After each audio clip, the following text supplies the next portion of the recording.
Diskusija par zinātni un inovācijas krīzes pārtikas segmenta attīstība Latvijā. Bet kā nākamo pieteikt un uz skatuves aicināšu moderatoru Moniku Diānu Cālīti un runātājus Anete Kužņecova, Zanda Zariņa Rešetina, Viana Kuļša, Olga Stepanova. Jā, ar aplausiem esat aicinātas ieņemt šīs te skaistās sēdvietas. Jā, ar aplausiem visi, kuri dzird. Vai mums vajag aplausus un droši var ņemt mikrofonus, turēt maksimāli tuvu, lai klausītāji maksimāli labi dzird. Un jā, viņi... Paldies tev, sveiciens visiem! Sveicināti diskusijā, vai mums katram nepieciešamas olbaltumvielas. Nu šķiet, ka pasauli ir pārņēmis tāds olbaltumvielu bums. Cilvēki arvien vairāk cenšas tās iekļaut savā uzturā, lai būtu formā, spēcīgi un veseli. Kāpēc olbaltumvielas šobrīd piedzīvo savu uzvaras gājienu un kāda ir to loma veselīga cilvēka dzīvē un galu galā, kā mēs varam parūpēties, lai ikdienā viegli uzņemtu nepieciešamo olbaltumvielu daudzumu, par to visu šajā diskusijā. Tajā mums pievienojas brīnišķīgas ekspertes, kā redzams šeit, visas blondīnes, uztura speciāliste Viana Kuļša, fiziskās sagatavotības trenere un Precision Nutrition uzturu kauča Zanda Zariņa Rešetina, veselīga dzīvesveida entuziaste Anete Kužņecova un Fiteg kvadrātā produkta radītāja Olga Stepanova. Sarunu vadīšu es, žurnāliste un personīgās izaugsmes trenere Monika Diāna Cālīte. Nu, ķersimies, vērsim pie ragiem ar to degošo jautājumu. Kas ir ar tām olbaltumvielām? Kādēļ tās šobrīd ir tik populāras? Kura lauzīs ledu un bailes no tā mikrofona aiziet? Es pirmā droši vien. Man ir tāds diezgan konkrēts uzskats, ka cilvēki beidzot ir sapratuši, ka proteīns nav kaut kas, ko tie tur kačoki ēd, bet ka tās ir tās pašas olbaltumvielas un ka tās mums ir vitāli nepieciešams. Nu, tā sapratne ir aizgājusi beidzot līdz cilvēkiem. Kādas vēl versijas? Es varētu piekrist, jo, man liekas, cilvēki kļūst izglītotāki un arī ražotāji kļūst atvērtāki šim un piedāvā arvien pieejamākas šīs te olbaltumvielu produktus un liek uzsveru šo te uzturvērtību kā tādu. Olga, kā pārtikas eksperts, noteikti arī var kaut ko pateikt. Jā, protams, un man liekas, ka arī tagad cilvēki tomēr vairāk pievērš uzmanības savai veselībai, un daudzi jau ir sapratuši, ka proteīns vai olbaltumvielas ir tas veselības pamats. Un attiecīgi, ja pa šodien mēs paskatīsimies šeit, tad mēs esam 5 dāmas, un gandrīz katra no mums kaut kādu dienas daļu velta tam, lai popularizētu olbaltumvielas. Nu, attiecīgi, mēs esam kļuvuši vairāk un vairāk, un līdz ar to arī ir tas bums vai uzvaras gājiens. Jā, tad es kā noslēdzošā no uztura speciālista viedokļa es noteikti vēlos piebilst, ka mūsdienās kas ir kā bonus, ka sabiedrība ir kļuvusi vecāka, bet līdz ar to nāk klāt arī vairākas problēmas, un viena no tām ir sarkopēnija, kad samazinas muskuļu masa. Un pats galvenais, kā mēs varam cīnīties ar sarkopēniju, ir lietot pietiekoši daudz olbaltumvielas, un tas ir ļoti, ļoti būtiski uzsvērt. Un vēl no uztura viedokļa tad arī ir jāsaprot, ka olbaltumvielas ir svarīgākais makroelements, kas cilvēkam nodrošina sāta sajūtu. Nu tad, Viāna, ar tevi arī turpināsim. Mikrofons var palikt pie tevis. Cik daudz olbaltumvielu pēc tādiem uztura grāmatas principiem cilvēkam dažādās vecuma grupās būtu dienā jāuzņem? Un papildi jautājums, ko rāda tava prakse, cik sekmīgi tas realitātē arī sanāk? Jā, tad pēc veselības Pēc Pasaules veselības organizācijas datiem šis daudzums olbaltumvielu atšķiras. Bērniem līdz 18 gadiem ir nepieciešams tāds vidējais 1 grams uz katru kilogramu. Respektīvi, ja bērna svars ir 20 kilogrami, 20 gramus olbaltumvielas ir nepieciešams uzņemt. Vidējos gados no 18 līdz 50 gadiem tad rēķinā minimums ir 0,8 grami līdz 1 gramam. Tas ir tāds vidējais daudzums. Un, respektīvi, pēc 50 gadiem ir nepieciešams uzņemt vairāk olbaltumvielas. Un arī grūtniecēm zīdīšanas laikā ir nepieciešams uzņemt vairāk olbaltumvielas, kas ir no 1,2 grami līdz pat 1,6 grami uz katru kilogramu. Un noteikti vēlos arī uzsvērt atsevišķu vēl grupu, kas ir sportisti. Noteikti Zanda arī minēs, bet es pieminēšu, ka tur šis olbaltumvielu daudzums svārstās pat no 1,1 līdz 2 grami uz katru kilogramu cilvēkam. Un no savas prakses, ko es vēl gribu minēt, ka ļoti būtiski ir uzņemt pietiekošu olbaltumvielu daudzumu cilvēkiem pēc operācijām, ar hroniskām saslimšanām, ar apdegumiem un ļoti daudz dažādām šīm pacientu specifiskajām grupām. Olbaltumvielu daudzums ir ļoti būtisks. Un no manas prakses bērniem līdz 13 gadiem, es teiktu, nav problēmas uzņemt pietiekošu daudzumu. No tādiem 10 gadiem līdz 18 ir, jo sākas brokastu izlaišana, tad ātrās uzkodas ļoti daudz, vakariņas arī negrib ēst un ir daudz dažādi našķi. Un otra grupa ir pēc 50 gadiem, kad bieži vien mēdz būt arī, kad cilvēki paliek vieni paši, tad arī viņiem šīs ēdienreizes paliek ļoti vienkāršas. Tad reducējot, lai mēs atcerētos, kā tur bija vajadzīgs vecums, kilogrami. Jā. Var teikt, jā, vecums, bet vidēji es teiktu, ka ja mēs katrs apēdīsim 1 gramu olbaltumvielas uz katru savu kilogramu, būs jau ļoti labi. Ok, tad katrs var tagad parēķināt, tas ir daudz vai tas ir maz. Tu iesāk runāt par sportistiem, ir profesionāli sportisti, ir hobija līmeņa sportisti, ir cilvēki, kas vienkārši grib būt labā formā. Cik liela loma olbaltumvielām ir muskuļu veidošanā, atjaunošanā un citos procesos? Noteikti būsiet dzirdējuši, ka olbaltumvielas tiek dēvēts par mūsu organismu būvmateriālu. Un tas noteikti nav tāds tēlains salīdzinājums, jo mūsu muskuļi sastāv no olbaltumvielām. Un treniņa laikā, īpaši spēku treniņa laikā, muskuļi tiek pakļauti tādam kā mikrobojājumiem. Un tas nav nekas slikts. Tas ir kā signāls tam, ka muskulim jākļūst spēcīgākam, izturīgākam. Un atjaunošanās procesā arī šīs te pašas olbaltumvielas ir īpaši nozīmīgas, jo muskulis atjaunojas no aminoskābēm, tās, kas ir olbaltumvielu sastāvā. Un tādējādi muskulis kļūst tikai stiprāks, izturīgāks un arī apjomā veidojās lielāks. Bet olbaltumvielas nav tikai par muskuļiem un muskuļu veidošanu, kā jau Jāna minēja, ka tas ir par sāta sajūtu, par enerģiju un par vispārējo labsajūtu. Un jau arī minētā sarkopēnija, kāpēc olbaltumvielas ir īpaši vajadzīgas mums novecojot, jo īpaši sievietēm hormonālo izmaiņu rezultātā šī te muskuļu masa vēl vairāk tiek ietekmēta un samazināta. Un tādēļ atkal liels uzsvers jāliek uz olbaltumvielām. Ja mēs runājam par visiem šiem tematiem, labsajūtu, sportu, tāda tematu vēstnese ir Anete, vismaz pēc tava Instagram, absolūti.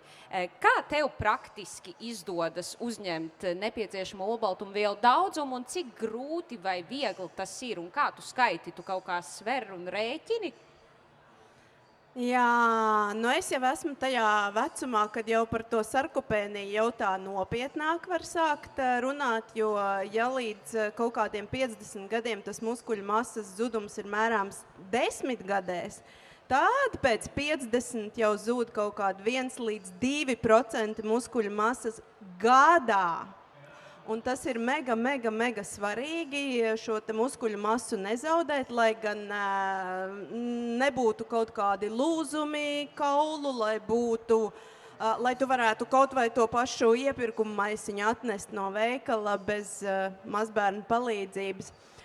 Ar mani un olbaltumvielām ir tā, ka man par laimi ļoti garšo olbaltumvielas, un ja mēs runājam konkrēti par mani, tad man pašai nav problēma pietiekamā daudzumā tās uzņemt. Es rēķinu 2 gramus olbaltumvielu, jo es arī paralēli aktīvi un cītīgi sportoju, jo tas, ko es gribēju vēl piemetināt, kad ir baigi forši tās olbaltumvielas uzņemt, bet ir arī mega svarīgi veikt spēka vingrinājumus, jo ja tu vienkārši uzņems olbaltumvielas, organisms tās izmantos kā vienu no enerģijas avotiem, bet ja mēs gribam tiešām to muskuļu masu saglabāt, ir ārkārtīgi svarīgi tieši spēka vingrojumi, lai no tām olbaltumvielām tas muskuls veidotos. Bet man nav grūti uzņemt olbaltumvielas, jo es pati pieturos pie tagad ļoti modernās keto diētas, keto karnivorā diēta, kur pamatā es uzturā arī lietoju olbaltumvielas. Lūk, tā kā es diezgan uz aci jau esmu sapratusi, cik man vajag uzņemt, un man tas pārākas liels grūtības nesagādā, bet cilvēkam, kas tikai ielaužās tajā pasaulē, noteikti ir arī jāpasver un jāparēķina klāt ar kādu aplikāciju, cik tieši viņš uzņem. Jo uz aci izskatās, ka tur ir baigi daudz, bet patiesībā tur var būt maz olbaltumvielu. Ar laiku un ar treniņu, kā ar visām lietām. Olbaltumvielas ir daudz un dažādas. Mēs te visur redzam uzrakstu Fiteg kvadrātā.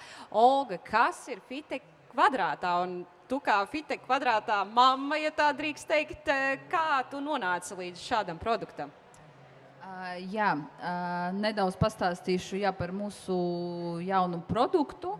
Attiecīgi, neskatoties uz to, ka mēs jau visas šodien minējām, ka olbaltumvielu pieejamība ir diezgan liela un laba, joprojām eksistē pārāk daudz produktu, kuros ir pārāk daudz tie mākslīgie ingredienti, pārāk sarežģīti sastāvi, lai parastajam cilvēkam būtu skaidrs, ko ņemt un ko neņemt.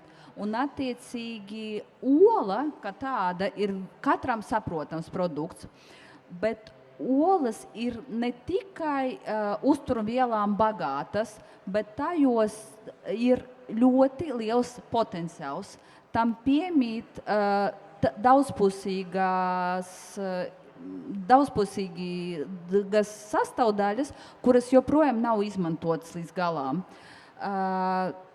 Un tādā ziņā mēs kā olu eksperti, tā kā Fiteg ir daļa no Alūksnes putnu fermas, kas nodarbojas ar olu ražošanu jau ļoti ilgi, nonācam pie secinājuma, ka joprojām šī tirgus niša ir tukša.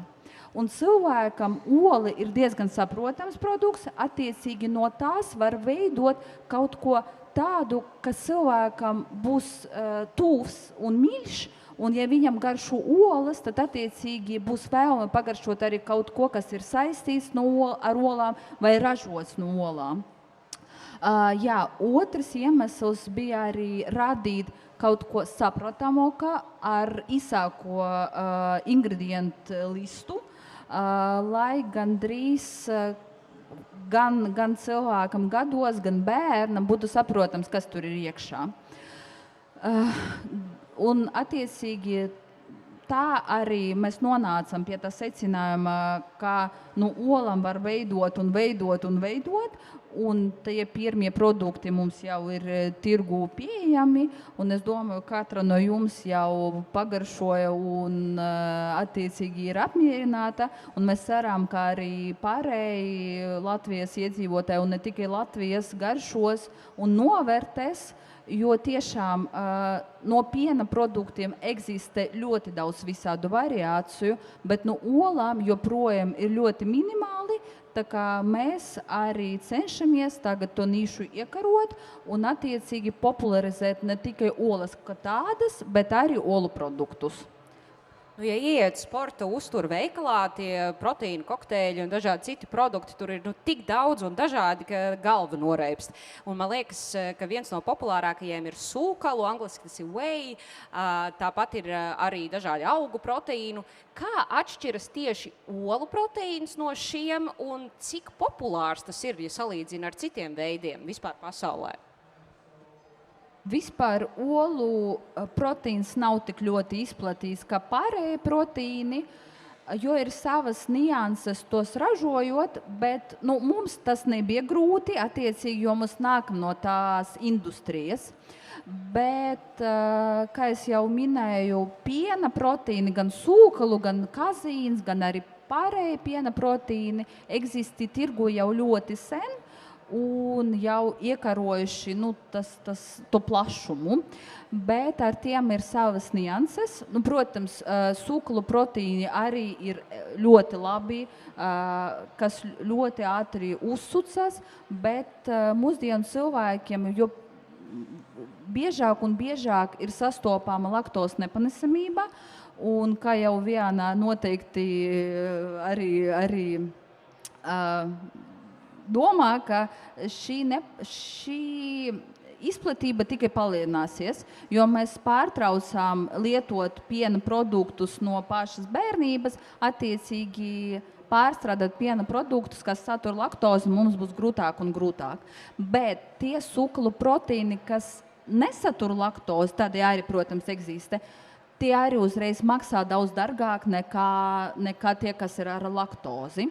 Tur ir pirmā nianse, kā attiecīgi ne katrs var uzņemt piena proteīnu. Otra nianse arī tā, ka tā daudzveidība ir tik plaša, ka parastajiem patērētājiem gandrīz ir neiespējami, ja treneris vai uzturu speciālists nav ieteicis konkrēti, kas tev jāņem. Tā kā pašām atrast tieši to labāku, bez taukiem vai bez pievienotas kaut kāda slikta saldinātāja, ir diezgan sarežģīti. Ja mēs runājam par augu proteīniem, tie arī eksistē diezgan labi, bet diezgan bieži tur nav pilnais aminoskābju profils. Un arī garšas ziņā augu proteīni mēs būtu ne ļoti garšīgi. Tiem proteīni arī piemiet tāda īpašība, ka ne vienmēr to atradīsi ar ko sajaukt, lai būtu garšīgi, jo bieži vien ar ūdeni, tiešām tā garša ir tāda ne katram.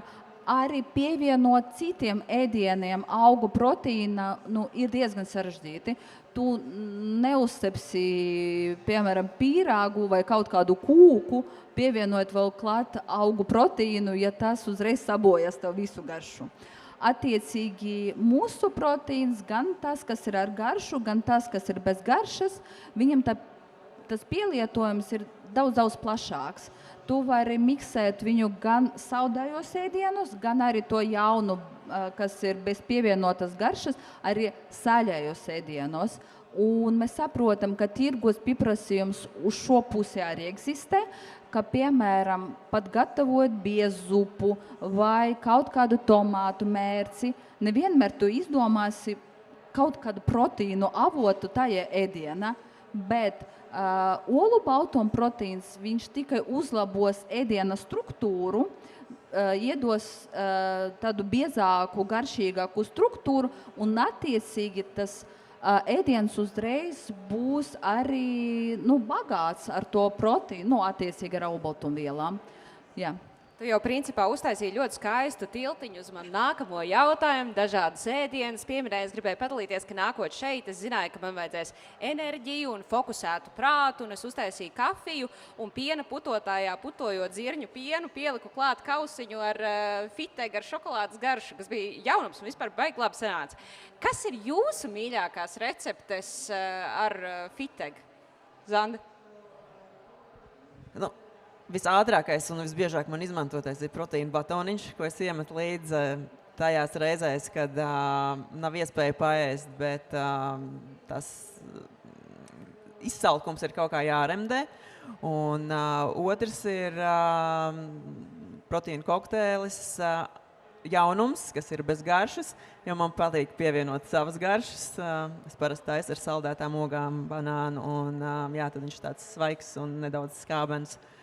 Un arī šis te jaunais produkts, kas ir bez garšām un bez saldinātājiem, ir lieliski iederās jebkurā receptē. Ja? Brokastu pankūkas var padarīt tiešām pilnvērtīgas, pievienojot šo te proteīnu pulveri.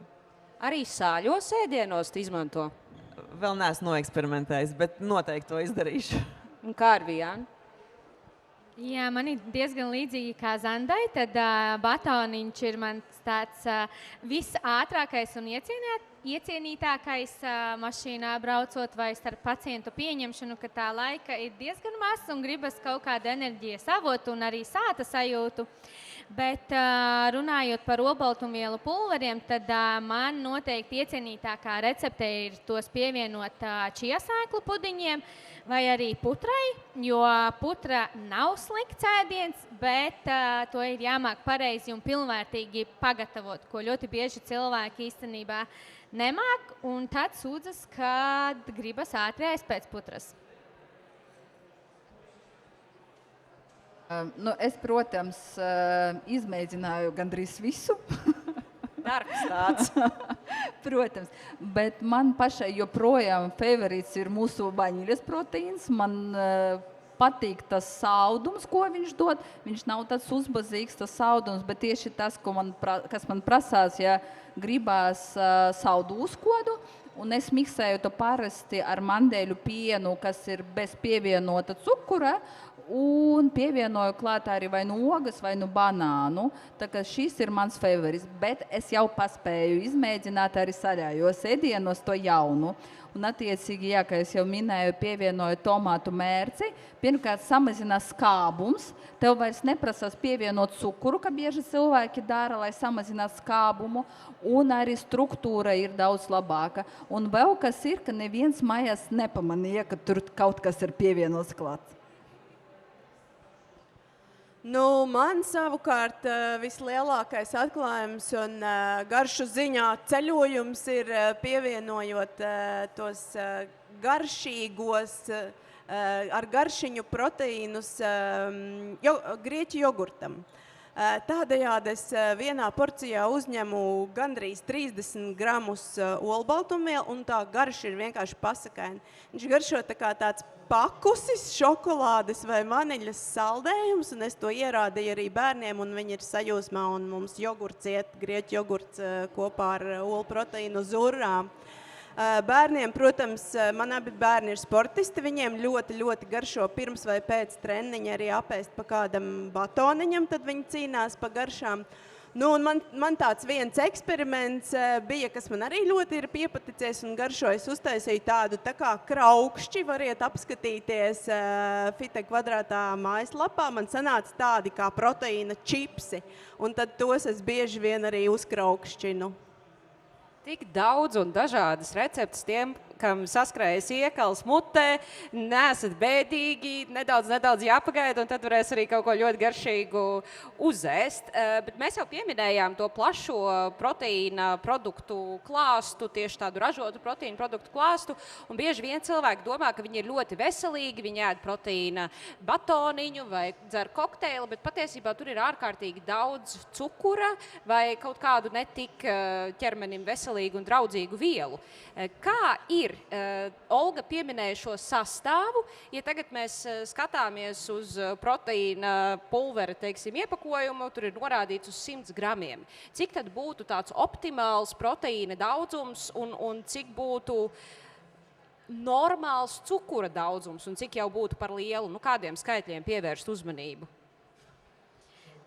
Jā, tad tāds labs proteīna daudzums, manuprāt, ir uz 100 gramiem 15 grami līdz 20, kas ir līdzīgi kā, piemēram, 100 gramos biezpiena. Ola mums ir aptuveni 60 grami viena, un tad vienā olā ir 6-7 grami. Tad es teiktu, jā, 100 gramos produkta būtu ļoti labi, ja ir 15 un augstāks daudzums šo olbaltumvielu. Par cukuru, protams, jo mazāk, jo labāk, Bet, ja mēs skatāmies, vai tas ir mākslīgais saldinātājs vai dabīgais saldinātājs, vai tas ir parastais galda cukurs, tad es teiktu labāk, lai tas būtu parastais galda cukurs vai arī dabīgais saldinātājs. Noteikti no tādiem mākslīgajiem saldinātājiem, kā acetāma sulfāts, kā būtu jāizvairas, it īpaši maziem bērniem vai arī jauniešiem, kuru zarnu trakts vispār nav nobriedis. Kāds ir fitega sastāvs un vai tas ir piemērots arī bērniem? Protams, kā jau minēja uzturas speciāliste, ka bērnam līdz 12 gadiem, 13 gadiem to olbaltumvielu daudzumu dabūt ir diezgan vienkārši, bet sākot ar noteiktu vecumu, kā jau kuram tas vecums, kādreiz tas ir diezgan uzaicinoši. Un, jā, mūsu produkti pārsvara ir ar ļoti tīru sastāvu un noteikti pievienot grieķu jogurtam vai taisīt kokteili vai iedot kaut kādu batonu līdzi, ka uzkodu ir daudz labāk nekā bērns izvēlēsies čipšus, snikeri vai kaut ko tam līdzīgo. Un attiecīgi arī tajā vecumā tas olbaltumvielu gan daudzums, gan arī sastāvs ir ļoti svarīgs, jo tiek formēts arī viss ķermenis tam bērnam tajā laiku posmā. Viņš nenormāli ātri aug, un mums vajag atbalstīt gan kaulus, gan muskuļus, gan locītavus, jo tā ir bāze un fundaments, kas pēc tam būs izmantots visa mūžā. Un tā kā tiešām ir ļoti jāseko, it īpaši jauniešiem, kas it īpaši sporto, lai tas olbaltumvielu daudzums ir pietiekošs, un attiecīgi šie produkti ir domāti arī tāda vecuma bērniem, protams. Tātad svarīgi visos vecumos. Viens svarīgums jauniem cilvēkiem, cits svarīgums mums kļūstot vecākiem. Kāds varētu būt tāds viegli pamanāms liels ieguvums, ja cilvēks sāk lietot vairāk olbaltumvielu, pat ja radikāli nemaina neko savā diētā vai sportošanas ieradumos? Pirmkārt jau šis te muskuļu masa. Neatkarīgi no tā, vai mēs sportojam vai nē, olbaltumvielas palīdz uzturēt muskuļu masu. Ja, protams, sportojot mēs viņu vēl palielinam, bet arī ikdienas kustības, staigāšana, kāpšana pa kāpnēm, mēs arī nodarbinam muskuļus. Un olbaltumvielas palīdz uzturēt šo te masu. Olbaltumvielas dod sāta sajūtu, kas palīdz izvairīties no pārēšanās, no našķēšanās. Jā. Kas vēl noteikti vien var papildināt, ka arī āda, mati, nagi, jo kolagēns, hialurons, viss arī ir sastāvā. Vēl es noteikti vēlos piebilst, ka arī imunitātei, jo mūsu imunitāte ir no antivielām, un antivielas ir veidotas no olbaltumvielām. Bet Zanda jau pieminēja, jā, mati, nagi, āda, tas viss ir olbaltumvielas, asinsšūnas, respektīvi viss, katra mūsu šūna vairāk vai mazāk satur olbaltumvielas, un tas ieguvums ir tiešām ļoti manāms. Gan cilvēkiem jaunākiem, gan arī, kad cilvēki paliek vecāki, tad šo rezultātu var ļoti, ļoti pamanīt. Nedaudz paturpināšu tēmu par ārēju izskatu, jo attiecīgi, ja cilvēkam diēta trūks olbaltumvielas, tad tā pati kolagēna lietošana neko nedos. Un arī daudzas citas uztura bagātāji aizies ne tur, kur mēs gribējam, lai ietu. Jo sanāk, kamēr tā nepieciešamība pēc olbaltumvielām nav noslēgta, tad kaut ko lietot papildus pilnīgi nav nekādas jēgas. Tā kā es par ārējo izskatu pirmkārt. Man laikam galvenais ieguvums ir tas, ka man negribās našķoties. Es apēdu kārtīgi olbaltumvielas, un tad es varu ilgi neēst. Un nav tā, ka tev pēc 2 stundām atkal jau ir jāiet un jāskatās, kur kaut kāds garšīgiņais varētu būt. Tas man ir galvenais ieguvums, bet es, protams, piekrītu arī dāmām par ārējo izskatu. It sevišķi pēc 45 ir ļoti grūti izaudzēt garākus matus. Ko es pie sevis ievēroju, ļoti laba ir nagu kvalitāte un ļoti labs ir arī ādas stāvoklis. Tā kā olbaltumvielas ir mūsu viss. Es tieši gribēju teikt, principā tāds super produkts ir olbaltumvielas, un ņemot vērā, ka mēs tuvojamies noslēgumu, es jau jūtu, ka vēderi burkšķi, un tur bārbenis jau trinās un gaida, kad varēs uztaisīt garšīgus dzērienus. Kas vēl ir palicis nepateikts par olbaltumvielām? Pasakiet tagad vai klusējiet līdz nākamai diskusijai. Kamēr neviens nav pateicis, es būšu pirmā.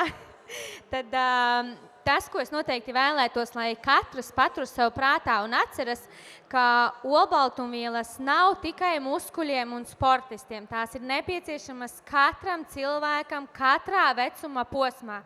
Un olbaltumvielas mums ir nepieciešamas gan imunitātei, gan arī nervu sistēmas darbībai, gan hormonu, fermentu, muskuļu darbībai.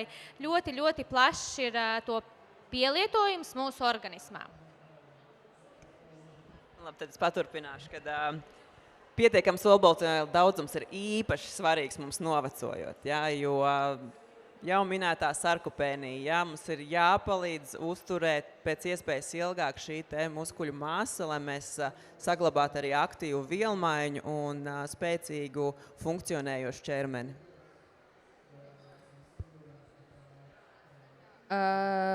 Pateikšu, ka olbaltumvielas reāli ir superpower, kas ir pieejams jebkurām no mums, un tas nav tik sarežģīti, ka varbūt cilvēki domā, ka vajag tikai bišķiņ prognozēt to savu uzturu, un tu dabūsi kvalitatīvu ēdienu, kas ir pilns ar olbaltumvielām, un attiecīgi no tā dabūsi tikai to foršāku, gan ārēju izskatu, gan spēku, gan arī garastāvokli. Ja tu esi paēdis, ja tu esi stiprs, tad tu esi laimīgs. Un man būtu aicinājums valodniekiem, varbūt ir pienācis laiks to olbaltumvielas nomainīt ar proteīns, lai cilvēkiem vairāk nejūk, ka proteīns ir kaut kāds kačaku pulveris un olbaltumvielas ir ola. Paldies!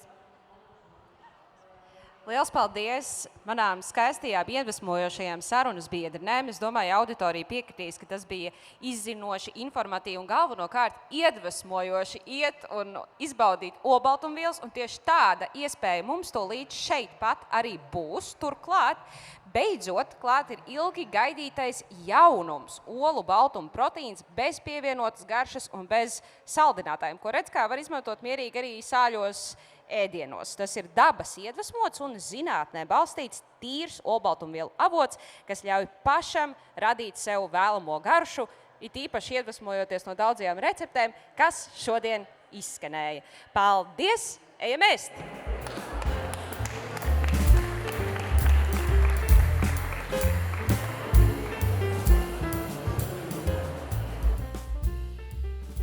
Tad šodien mums ir lieliska iespēja pagaršot kokteļus ar mūsu jaunumu, olu baltumu proteīnu bez pievienotas garšas un bez saldinātāja. Attiecīgi mūsu barmēnis ir parūpējis par izcilu garšu saliekumu Creamy Pink Panther, kas ir gan ļoti garšīgs, gan arī ļoti veselīgs un piestāv šīm brīnišķīgajām laikām, kas mums ir šodien ārā.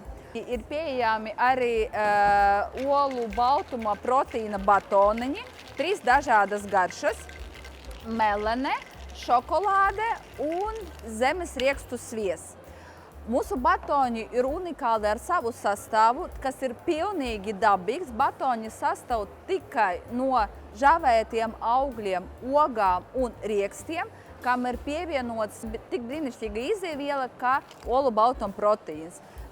Pilnīgi katram saprotams sastāvs un ļoti baudama garšā. Tā kā droši garšojiet. Paldies!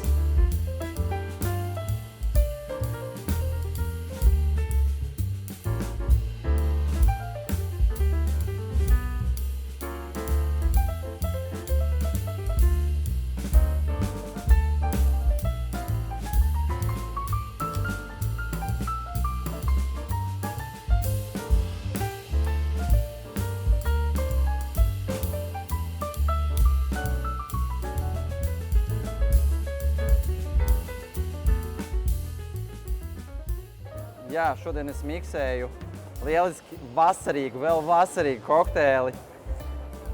Creamy Pink Panther nosaukums, jo ir tāds ļoti krēmīgs šis kokteils ar skaistu putiņu, arbūs, greifrūts, protams, mūsu jaunums un negāzēts ūdens, un viņš lieliski izšķīst. Jebkādā versijā nevajag obligāti blenderi, kā mums vienmēr licies, kad proteīni, man vajag blenderi, pirkt dārgas ierīces un tā tālāk. Tā kā, jā. Un, protams, mīlestība jāieliek nedaudz. Vajag.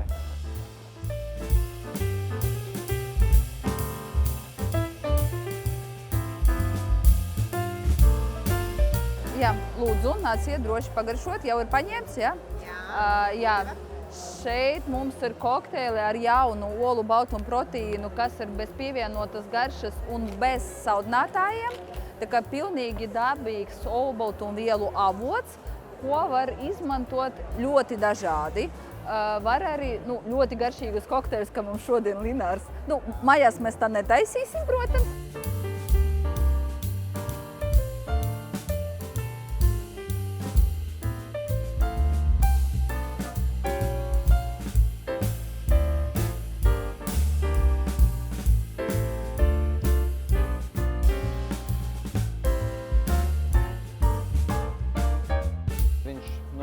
Ja šī gadījumā es gribu dabūt garšu no saviem produktiem, veidot kokteili, tad vislabāk es iesaku arī izmantot bez nekādas garšas. Jā. Ja mums vajag, tomēr mums ir pliekanāks, tur tikai ar ūdeni vai ar pienu, protams, mēs liekam klāt kādu no garšām, lai patīkamāk, baudāmāk, bet šī gadījumā es pievienoju dažādas garšas pats. Ja man ir iztēle virtuvē vai mājās, līdz ar to ideāli. Un es ticu, ka bāros arī ar laiku šo iespējams sāks izmantot, jo šādā veidā ļoti ērti ar viņu strādāt. Jo bārmeņi izmanto olas baltumu diezgan daudz kur. Tagad jau ir daudz aizstājēji, kā Easy Foam, bet tur ir ņemšanās ar to visu, vai pieņemsim Aquafaba turku zirņu šķidrumu ir, ko izmanto. Bet tas ir izmests produkts, paši zirņi. Mums jau der tikai šķidrums. Šī gadījumā tas ir tāds labs aizstājējs un tas ir labs kāpums kaut kādā nākotnē. Es ticu, ka tas arī bārā ievirzīsies cilvēkiem kā alkoholiskiem, kā bezalkoholiskiem dzērieniem. Noteikti. Kāpēc ne? Un vēl jau vairāk mēs uzņemam uztur vērtības. Vai ne?